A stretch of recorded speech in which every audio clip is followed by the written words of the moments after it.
All right, today we're jumping into a huge moment in history. Now, it's usually talked about as a religious fight, but when you peel back the layers, you find something that's, well, a lot more familiar. It was a raw political debate at its core.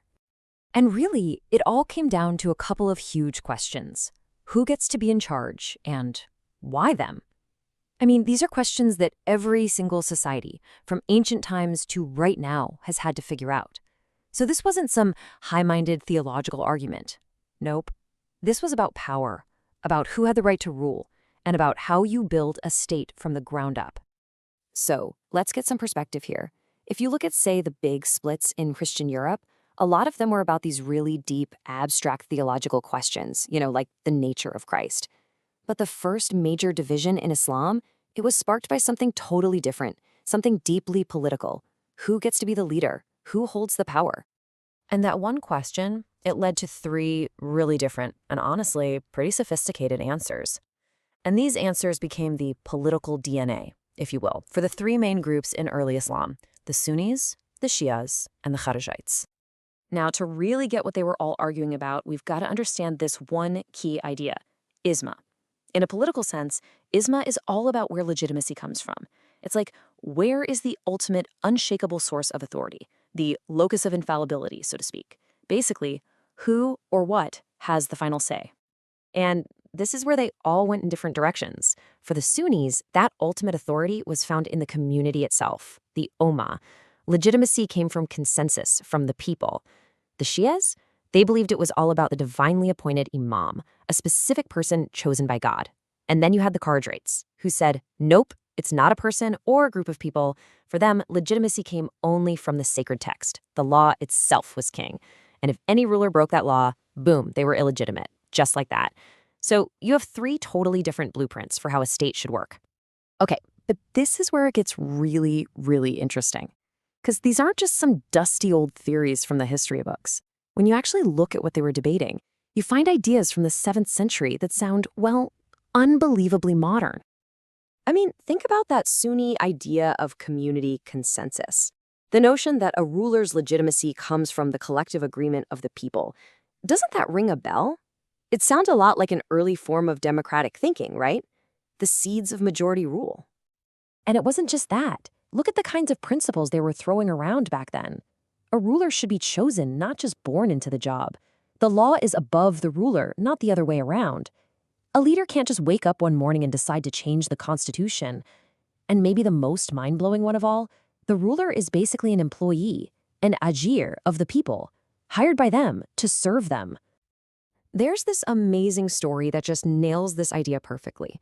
You have this really powerful governor, Muawiyah, and he calls the state treasury the money of God. But one of the prophet's companions, Abu Dhar, stands up and corrects him right there in public. He says, no, it is the money of the Muslims. Wow. I mean, can you imagine? That's a 7th century declaration of public ownership and holding power to account. It's incredible. Now, what's fascinating is how the Shia idea of divine right played out. It's kind of paradoxical, actually. See, in Europe, the divine right of kings became the ultimate justification for absolute power. The king answers only to God.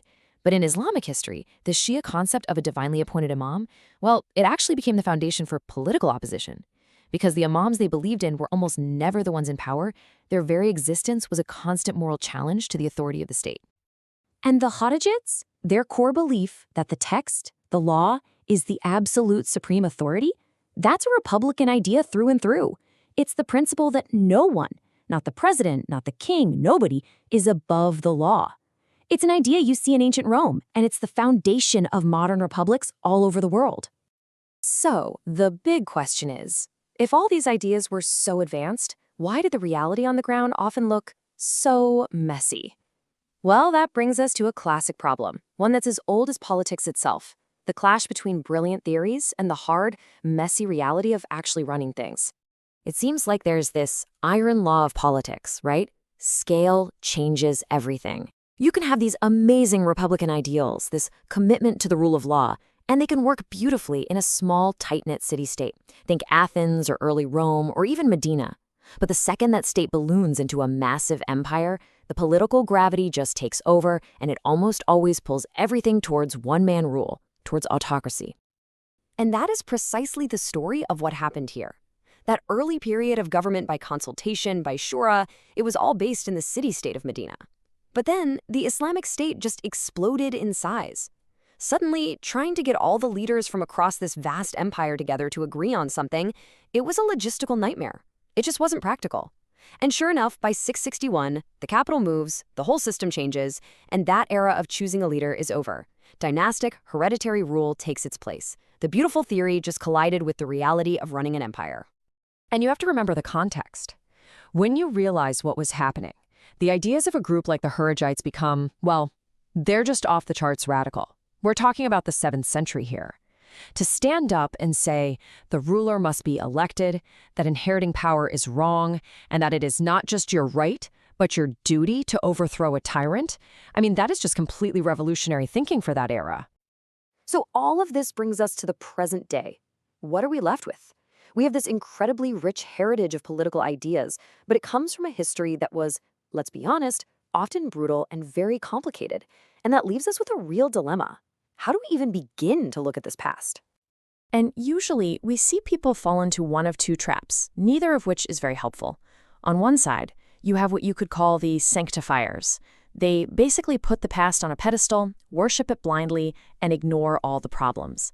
Then, on the other side, you have the scorners. They just throw the whole thing out, rejecting their own history completely, and just try to copy-paste ideas from somewhere else. Both are dead ends.